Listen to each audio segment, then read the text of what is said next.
अगर हम बच्चों को नो लेना सिखाएंगे नहीं, थोड़ा रिस्पॉन्सिबल फादर बनना है तो नो बोलना चाहिए कुछ चीजों के लिए। जैसे मदर के लिए आसान और मुश्किल होता है, वैसे डैड के लिए भी तो होता होगा। एज अ फादर आपके लिए क्या आसान चीज है ये पेरेंटहुड जर्नी में और क्या मुश्किल है? फादर के लिए सबसे आसान चीज होता है कि बच्चा कुछ मांगे और आप दे दो।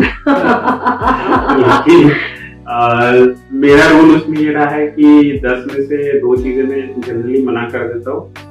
इसलिए नहीं कि मैं शायद नहीं कर पाता हूँ, कुछ बार सच में आपको फरारी मांगी, मैं फरारी नहीं लेके दे सकता। तो कुछ लिमिटेशन भी हो सकते हैं, तो जेन्युइनली नो बोलता हूँ, या कुछ में जानबूझ के नो बोलता हूँ। अगर मैं दे भी सकता हूँ फिर भी कई बार नो बोलता हूँ, क्योंकि अगर हम बच्चों को नो लेना सिखाएंगे नहीं, हर चीज उसको यस यस यस करेंगे, तो आगे जाके उसके लिए लाइफ में बहुत सारी चीजें स्ट्रेट फॉरवर्ड नहीं होने वाली है, सब यस नहीं मिलने वाले।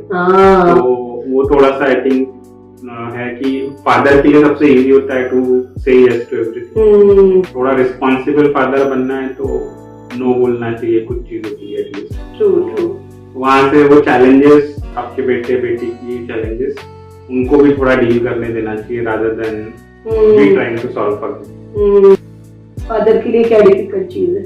फादर के लिए आई थिंक जो सबसे डिफिकल्ट चीज है कि जो आपके बच्चे को रिजेक्शंस मिलने वाले उसके बारे में बेसिकली ट्रेन करना इन सम वेज, क्योंकि कोई भी फादर ये नहीं चाहता कि उसका बेटा कहीं असफल हो, लेकिन तो कई बार आई थिंक हमारा natural inclination as a father ये होता है कि मैं जाके हेल्प करता हूँ। अगर मैथ्स का प्रॉब्लम नहीं आ रहा तो मैं हेल्प कर देता हूँ, डिवीजन नहीं कर पा रहा बच्चा तो मैं थोड़ा डिवीजन करके देता हूँ, राइट। थोड़ा वो नेचुरल इंक्लिनेशन कहीं ना कहीं रोकना फादर के लिए डिफिकल्ट होता है, बिकॉज पहले हाफ में या पर्टिकुलरली पहले 5 इयर्स में हम सब कुछ करते हैं बच्चे के लिए, और फिर धीरे धीरे हमको हमारा रोल कम करना है, तो हमारा इन्फ्लुएंस कम करना है बच्चों को। ये आई थिंक फादर के लिए सबसे डिफिकल्ट चीज है। दूसरा जो मुझे लगता है, ऑब्वियसली वो मैंने अभी तक फेस नहीं किया, सब बच्चे छोटे हैं, which I think is when your